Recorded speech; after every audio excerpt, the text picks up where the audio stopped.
some really good points. I like that point about the sharing and things like that. Mm-hmm. All right, let's talk a little bit more about the idea of, we're talking about social media in particular here, and let's talk about something that comes up a lot, which is frequency of posts, okay? I think a lot of people, they want to, for some reason, they want to have this conversation about, well, either I don't post at all, or I post 50 times a minute.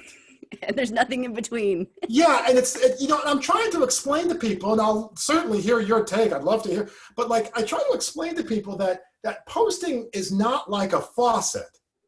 Mm-hmm. It's not something where it's either on or it's off. Okay, a lot of people, they say the same thing about speaking. I work with people about getting paid speaking engagements, and there's this narrative that says either I am not getting paid to speak at all, no speaking engagements for me, or I'm on the road 225 nights a year with the platinum, gold, titanium package from the Marriott.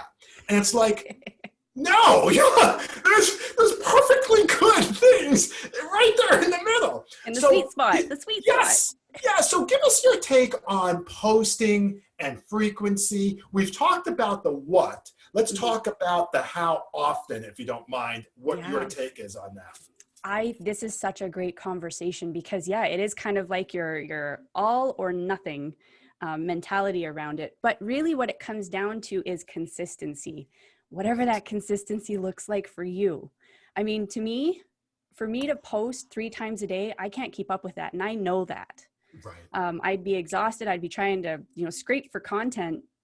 And so I can't do that. So if I can post once a day of something super, super solid, that's a win.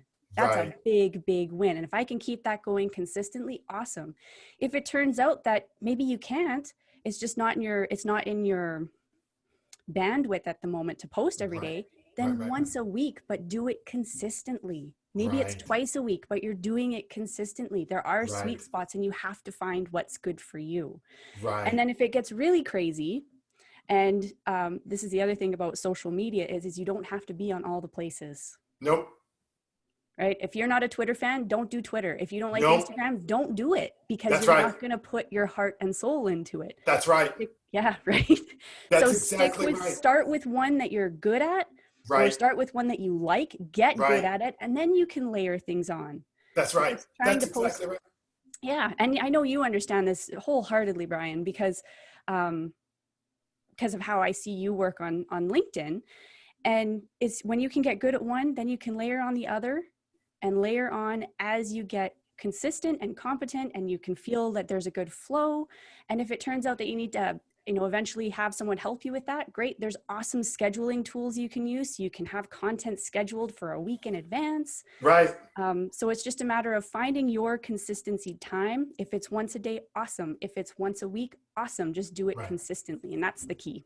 Gotcha. Because, I think a lot of times people, when they think about this, we've alluded to this, they think it's all or nothing. And really the conversation is what you've just said. It's about consistency. Mm-hmm. And what people are looking for is an expectation, right? They want to be able to say, all right, well, I can expect, or I see, or he's out there, So I use a scheduling tool called Smarter Q, which I would recommend for anybody. It's $19 a month. Smarter Q, they spelled it the British way, QUE. And I think that's British. That's very British, and that's how we do it up here because we follow. Really? We still put U's in color. I did not know that. All right, that's fine. I just didn't know that. So it's the QUE. It's the QUE and Smarter Q. And it really helps you be able to get out there on a regular basis. You put your content in, out it goes, and you're on the move. And I think a lot of times people, their 2 biggest things, well, there are 3 biggest things, which obviously I believe we've talked about today. Number 1 is they don't have a place to put everything or to point people. That's the hub point that we started off with. Yes. Number 2, they struggle with, well, what is it that I should talk about? And I want to keep it like this. And you're like, no, and I agree with you. It's like, no, we need to be focused on getting people to know you, the stickiness, the affinity. Okay, and then 3 is, all right, well, listen, fine. I agree with all the stuff, or maybe I don't, but I'll do it anyway. But how often should I go. If I'm not doing it 28 times a minute, then that must be a problem. No, it's not. You can absolutely have, some scheduled software. You can have some automated stuff going out. And the whole thing is just being able to create an awareness. And in a perfect world, it's being able to create an awareness of, to your point, your brand. Which brings me to my last question and kind of the last segment, if you will, of our discussion here today.